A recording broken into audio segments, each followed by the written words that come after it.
Merci de nous suivre sur Espace TV. Bonsoir. Vous êtes aux 20h au sommaire de ce journal. La communauté musulmane de Guinée a entamé le jeûne du Ramadan ce mardi. Pendant 30 jours, les fidèles sont invités à se priver de nourriture les journées, prier et faire des sacrifices. L'Agence nationale de la sécurité sanitaire invite pour l'occasion tous les musulmans à se faire vacciner contre le coronavirus. Le journaliste Amadou Dioudé Diallo a comparu aujourd'hui pour la première fois au tribunal de première instance de Dixine, poursuivi pour offense au chef de l'État. Le journaliste sportif a rejeté les faits qui lui sont reprochés. Le procureur requiert 5 millions de francs guinéens d'amende. Et puis les membres des différentes commissions de la Fédération guinéenne de football ont tenu une rencontre ce matin. Ils se préparent ainsi à préparer le congrès électif de l'instance dirigeante du football guinéen, prévu le 14 mai prochain. Je vous le disais tantôt, les musulmans de Guinée ont commencé le jeûne du Ramadan 2021 après l'observation du croissant lunaire. Dans beaucoup d'endroits, l'annonce a été faite conjointement lundi soir par le secrétariat général des affaires religieuses et la Ligue islamique de Guinée. Pour ce mois, le musulman doit faire des bonnes pratiques et demander pardon à Dieu pour les péchés commis. Mohamed Valek Touré, Aboubakar Keke Bangoura. À l'image de quelques pays du monde, les fidèles musulmans de Guinée ont débuté ce mardi 13 avril le Ramadan. Les responsables en charge des affaires religieuses affirment que le croissant linéaire a été aperçu dans beaucoup d'endroits. Pour cette circonstance, des bonnes pratiques religieuses, à savoir la prière, le pardon et le sacrifice, méritent d'être appliquées selon ce religieux. Le mois de Ramadan est un mois au cours duquel Allah subhanahu wa ta'ala a institué le jeûne. Vous savez que le jeûne fait partie des 5 piliers de l'islam. Et comme vous le savez, pour être croyant, il faut accepter la divinité de Dieu et aussi s'astreindre aux 5 fondements de l'islam, notamment le jeûne. Le jeûne du Ramadan est le 4e pilier de l'islam durant lequel les musulmans restent à jeûne de l'aube jusqu'au coucher du soleil pendant 29 ou 30 jours. Selon le religieux, il est interdit aux musulmans de boire et manger pendant la journée. C'est un mois très important sur le plan culte et sur le plan spirituel. Vous savez que lorsque quelqu'un arrive à jeûner, Allah subhanahu wa ta'ala a décidé de lui remettre lui-même Dieu, Yawm al-Qiyamah, son salaire. Quand vous priez, quand vous faites la zakat, quand vous faites les autres piliers, Allah dit qu'il va vous récompenser. Il va mettre tout cela dans la balance. Mais le jeûne, Allah subhanahu wa ta'ala va appeler les gens ils seront distingués. Ce mois béni de l'islam qui a vu la révélation du Saint-Coran du prophète Mohammed, 9e mois lunaire, est également accueilli en tant que période de grande générosité, de solidarité, de partage. Les jeûneurs seront distingués comme au cours d'un examen, les lauréats sont distingués parmi tous les candidats. Ce sera la même chose Yawm al-Qiyamah, donc c'est une très grande chose. Et ce mois béni de Ramadan doit être un mois au cours duquel le croyant se remet en cause. Il doit se remettre en cause, suivre le bon chemin, éviter le mauvais et surtout prier Allah subhanahu wa ta'ala de lui effacer ses péchés passés. Pour cette année 2021, le mois de Ramadan est observé dans un contexte particulier. À cause du Covid-19, dans certaines mosquées, la distanciation sociale est respectée. Et à la veille du début du Ramadan, on constate une nette augmentation des prix des denrées de première nécessité. Dans la préfecture de Mamou, le prix du kilogramme de viande se négocie en ce moment entre 35 à 40 000 francs guinéens et le sac de sucre est lui vendu à 400 000 francs guinéens. Les commerçants expliquent cette hausse par la crise économique qui secoue le monde. C'est un constat de Tierno Amadou Bari et de Alpha Mamoudou Bari. C'est avec une conjoncture très dure que les fidèles musulmans de la ville Carrefour vont débuter le mois saint de Ramadan de cette année, d'ailleurs comme celle précédente. Dans les différents marchés, l'on constate une hausse vertigineuse des prix des denrées de première nécessité, à l'image du kilogramme de viande qui se revend actuellement entre 35 et 40 000 francs guinéens selon la qualité. À la boucherie de Mamou, les raisons semblent être valables.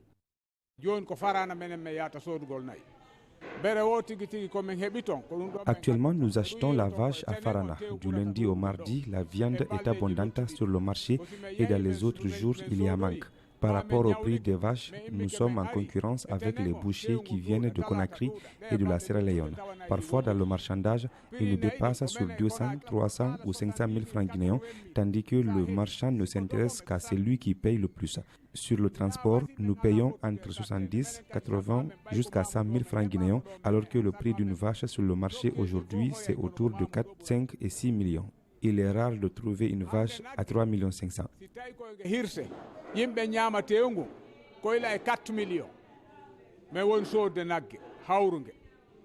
À partir de Yarabakado, Nabiha Conakry 40 000, 50 000.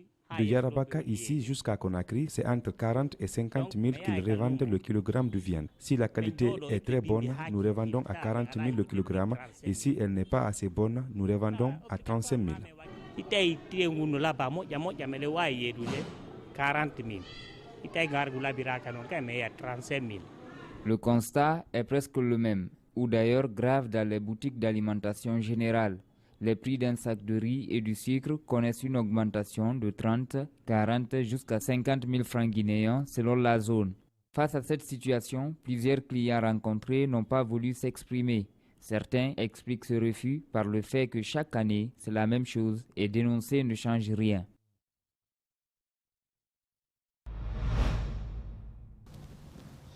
Ramadan oblige, l'Agence nationale de la sécurité sanitaire attire l'attention des fidèles musulmans sur la nécessité de la vaccination contre la Covid-19 et le respect des mesures sanitaires. Le vaccin comme seul moyen de minimiser le risque de la contamination pendant ce mois de Ramadan dans le pays.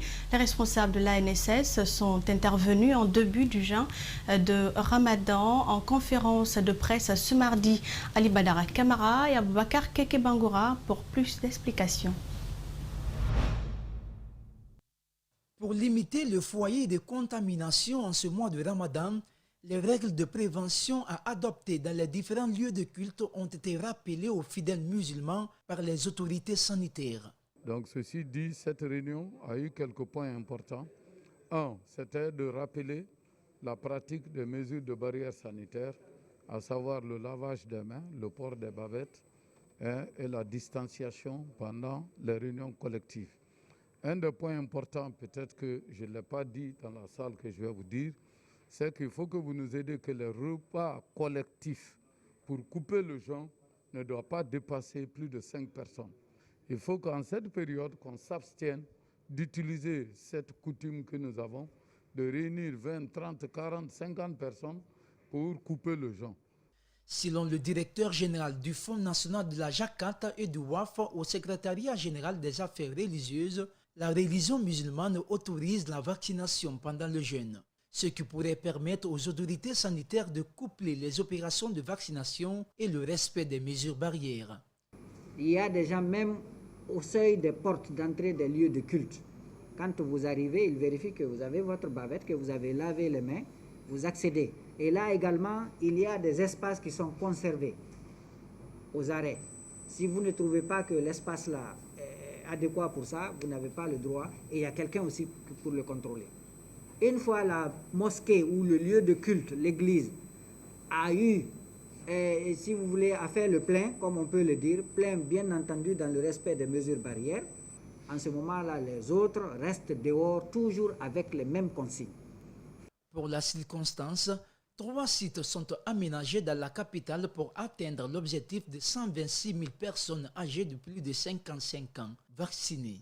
Donc nous les invitons tous à venir se faire vacciner au secrétariat général des affaires religieuses et au centre islamique et au palais du peuple pour qu'on puisse vacciner les 126 000 personnes de Conakry qui ont plus de 55 ans.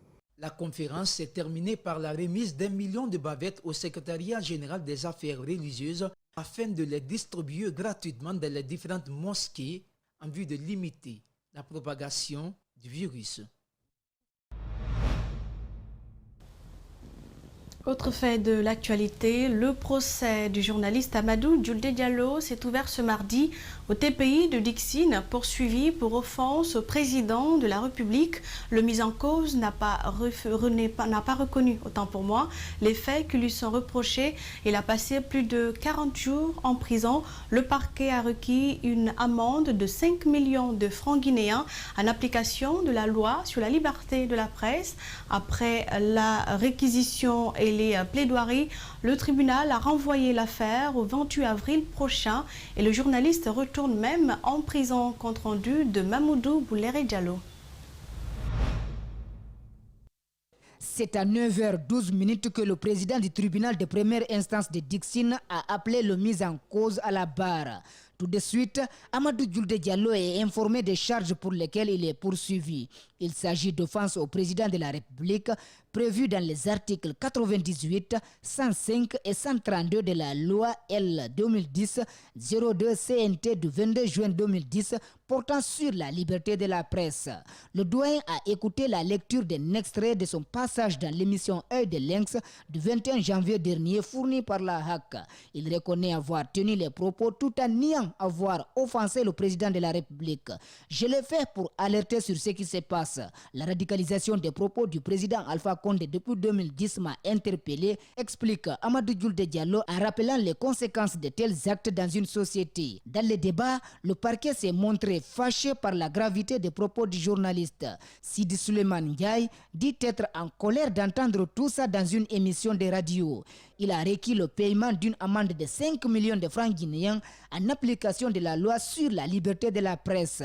Les avocats de la défense ont plaidé non coupable et ont demandé au président du tribunal de leur remettre leurs clients qui, selon eux, ne devraient pas passer un seul jour en prison. Il n'en fallait pas plus pour irriter le parquet. Le procureur s'oppose et demande au tribunal de renvoyer le dossier pour 3 semaines tout en maintenant le journaliste en détention. Né en 1955, Amadou Djoulde Diallo indique qu'il est très malade et que l'environnement dans lequel il vit n'arrange pas forcément sa situation. Le juge a rejeté la demande de liberté émise par la défense et a renvoyé l'affaire au 28 avril prochain pour décision être rendue. Et puis, au sortir de l'audience, les avocats de la défense n'ont pas tardé à dénoncer la détention prolongée de leurs clients. Je vous propose de suivre cet extrait de Maître Alseni Aïssata Diallo du collectif des avocats de la défense. Il est au micro de Mamoudou Bouléré Diallo et de Yacouba Traoré. Il ne devrait pas du tout être mis sous mandat de dépôt. Parce qu'il ne peut encourir qu'une peine pécuniaire et non privative de liberté. Alors, il l'a fait, ça, nous sommes désolés. Et ensuite, à l'issue des débats, vous avez compris, bien que aucun fait n'est établi à son encontre, il n'a pu apporter, administrer aucune preuve imputable à notre client, Amadou Djoulde Diallo, mais malgré tout cela, il demande à ce que le tribunal entre en condamnation du paiement d'une amende de 5 millions. C'est extrêmement grave. Nous avons amené le tribunal à comprendre la nécessité d'abord non seulement de le libérer, mais ensuite de le mettre à notre disposition s'il ne compte pas vider le délibéré aujourd'hui. Mais vous avez vu, le procureur, dans son élan, dans son optique de répression excessive, s'est opposé diamétralement, catégoriquement à cette demande. Je suis désolé du comportement du parquet.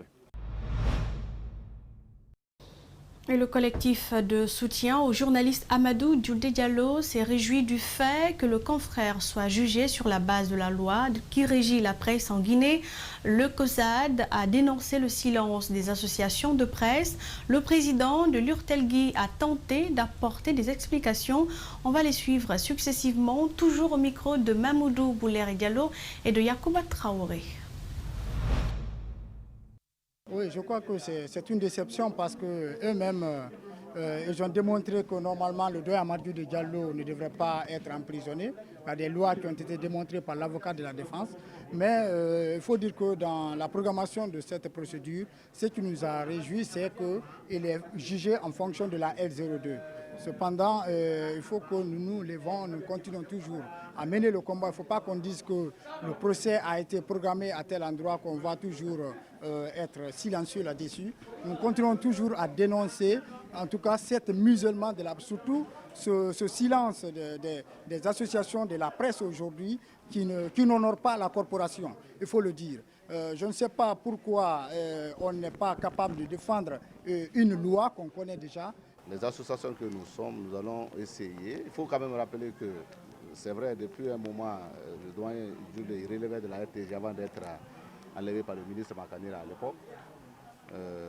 Donc on a beaucoup attendu le syndicat de la RTG pour essayer de mettre en marche le mécanisme de soutien et autres. Vous savez, quand un journaliste est en porte-à-faux avec la loi, entre guillemets, où il est inquiété, nous nous référons d'abord à l'association à laquelle ce journaliste ou ce média appartient.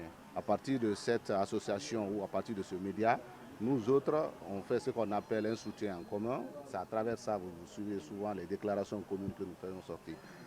Mais j'avoue que les autres associations, les autres présidents, on s'est concertés depuis un certain temps. Des négociations étaient en cours. On était en train de chercher ce pool de revendications positives, c'est-à-dire venant, à laquelle appartient, c'est-à-dire l'association à laquelle appartenait, on n'a pas trouvé. Donc il était question de trouver les voies et moyens par lesquels passer pour justement essayer de nous intéresser à la chose.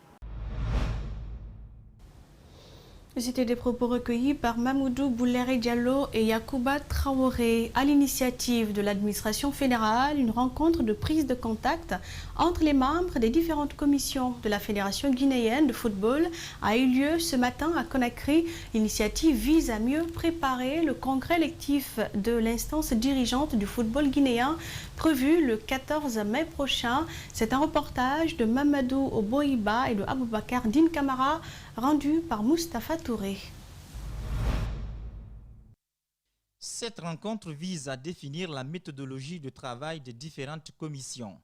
Vu le nombre des commissions, il est important d'harmoniser les positions pour faire un travail irréprochable, estime le secrétaire général de la Fédération guinéenne de football. On ne peut pas, après avoir mis à la fois 4 commissions en place, ne pas se rencontrer, connaître qui est qui, définir la ligne de mire, comme je le disais, avant de se projeter même dans le travail. Le président de la commission d'éthique a rappelé que les instances internationales ont un regard sur les cas de conflits d'intérêts. C'est pourquoi il invite la commission électorale à travailler avec professionnalisme et surtout veiller à ce que seulement ceux qui ont droit de voter votent. Les membres du comité exécutif ne peuvent pas voter, même si, parce qu'ils ne peuvent pas être désignés comme des délégués à l'élection. Donc, les autres candidats aussi ne doivent pas être des délégués, parce que là, il y a conflit d'intérêts. Et les membres du comité exécutif qui sont candidats seront simplement lésés. Donc ce sont des petits détails techniques sur lesquels nous attirons l'attention de nos amis de la commission électorale pour qu'ils veillent à l'application de cela. Pour l'heure, les candidatures retenues ne sont pas encore connues. Le président de la commission électorale indique que l'examen des dossiers se poursuit en synergie avec les autres commissions. Nous faisons un premier travail et les dossiers sont examinés par d'autres organes aussi. Et après leur examen, nous essayons de travailler sur les résultats qui sortent de leur travail. Et à l'issue de tout ça, nous décidons des candidatures qui sont retenues et les candidatures qui ne sont pas retenues. Je peux vous garantir que ça ne va plus tarder. Initialement prévu le 30 avril, le congrès électif de la FEGUFOOT a lieu le 14 mai. Et ce journal s'achève. Merci de l'avoir suivi. Prochain point avec l'actualité à 22h avec Diba Milimono. Bon début de Ramadan aux fidèles musulmans du monde.